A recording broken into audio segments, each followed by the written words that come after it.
The challenge of sustainability for those of us operating in the built environment is really not to be underestimated. Some fairly substantial change is going to happen to the business models that currently exist, or a number of us are going to be falling by the wayside. And I think businesses that don't adapt, they won't be around in 10, 15 years' time, or certainly they won't be doing particularly well. The UKGBC is actually putting together a business plan to be able to help launch what could potentially be a new industry, really. What might some of the new and innovative commercial ideas be? We're looking for the commercial opportunities that could represent a plan for growth. UKGBC and over 50 representatives from member organisations have been on a journey over the last few months. We've scanned the future operating environment and we've taken a look at the political, economic, social and technological trends and drivers, really challenging assumptions about the way we currently do business and working with innovation experts to gain insight into potential areas for growth. It's relatively easy to come up with evolutionary, small-scale stuff. It's actually quite hard to come up with big, new ideas. And I'll tell you why it's hard. Because to come up with the big ideas, we have to question the assumptions that govern our operating mindset. And those assumptions are usually things that have allowed businesses that exist now to be extremely successful. We're going to take you on a process which is designed to help you think the unthinkable.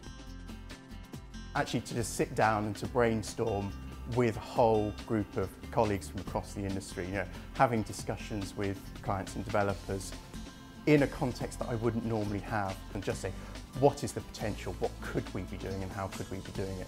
And what was interesting is that it allowed us to see that the assumptions that we were using were outdated and that things have moved on. Social networking is here and people communicate in a different way, they expect answers on a different time frame. So it was really useful to do that because it enabled us to generate new ideas once we put our old ideas, our old assumptions behind us. The result is that you do draw on other people's experiences and build on them and end up in thinking things that you wouldn't have thought normally. And I think it's that heterogeneous feel that process had that really got us to a point where we had some ideas that could be taken forward. And 5 projects have come forward to be the key ones, which are going to have the most credibility and have got the best chance of success, but at the same time being a radical step forward over what is currently available.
ideas that we're developing now may be the test bed for some other exciting ideas, or these may be the ideas that get followed through and get developed, and I think that'd be brilliant. I think anything that challenges the industry to work better, more intelligently, gets us all talking to each other and can come out with a tangible product that then rolls out across the industry for everybody, I think can only be a good thing. At this moment in time, it's very easy to keep your head down, work harder, but actually there's also a case for standing up, looking up and saying what could be done differently, and that's what this project does. I really hope that businesses can see that there is business in operating in a different way, and we can take this forward. And hopefully, if it works out, we'll be bearing the fruits of it in the next 5, 10, 15 years as the economy strengthens and improves.